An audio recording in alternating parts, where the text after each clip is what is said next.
Welcome to your Long COVID Transformation. I'm your guide, Betsy, and I'm so excited that you're joining me here today. In this short session, we're going to explore 3 powerful breathing techniques that support lung strength, oxygen exchange, and nervous system regulation. Each one is highly adaptable, calming, and designed to meet you where you are right now. When we're recovering from an illness, the breath can become shallow or irregular, and these exercises help to retrain your lungs and re-engage your diaphragm, which strengthens your respiratory system. We're going to begin with abdominal breathing, also known as belly breathing or diaphragmatic breathing. This is the foundational breath that strengthens your diaphragm and allows for a deeper lung expansion.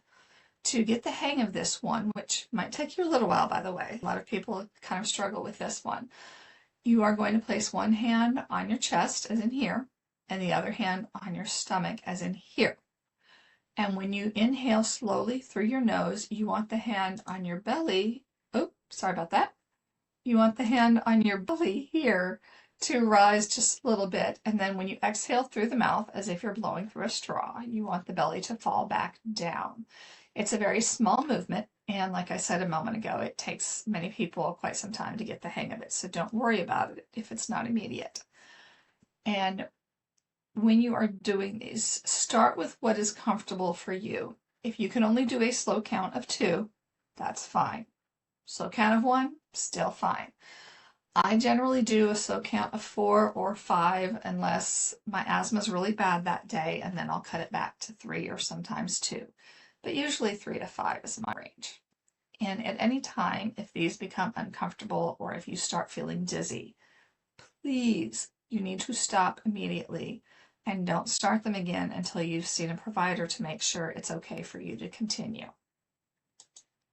The next one is your nasal breathing, and this encourages your body to breathe slower and even more efficiently.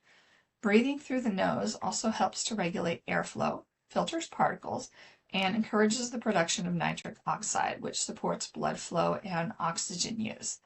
I find this one very calming and centering when I'm feeling a bit stressed. A little bit of nasal breathing and I start to calm down again. And you do this exactly how it sounds. A slow inhale through the nose and then a slow exhale out through the nose again. And again, you will repeat this for however long you need to. The last one I'm going to show you is my favorite, which is the box breathing. Yes, I have a favorite breathing exercises. I know that's a little weird, someone would think. Now this one is a structured pattern and it helps to calm the body and trains your breath control. When you do this, you want to visualize a box, a square. I usually trace one on the back of my hand like this, and you want to inhale 2, 3, 4. Hold for a count of 4 across the top. Exhale for a count of 4. Hold across the bottom for a count of 4. And you're just going to repeat. So it's in, 2, 3, 4. Hold, 2, 3, 4. Out, 2, 3, 4. Hold, 2, 3, 4. And you're going to repeat the pattern. One of the reasons I like this so much is it really helps me to calm down and get more focused and more grounded, really, even more so than the nasal breathing. And also for me, the tactile sensation of the constant repetitive movement on the back of the hand just adds to that feeling of calm and focus. Now, when you are practicing these, unless you're doing the nasal breathing, it is always going to be in through the nose, out through the mouth as if you're blowing through a straw. You can get an actual straw to practice that if you need to. Do not try to do all of these at once. Start with the belly breathing, get comfortable with that. And you want to start with just a couple of minutes a day. So say you do the belly breathing, the first time you do it, try 30 seconds. And my favorite timing app, at least for iPhone, is one of the ones that is listed in the Healing Toolbox. So check it out, and I'm also going to be putting one, if it's not already there, in for an Android app. And if you have others that are your favorites, let me know. So these practices are going to increase your lung strength and help you regulate your energy and give you a greater sense of control over your healing.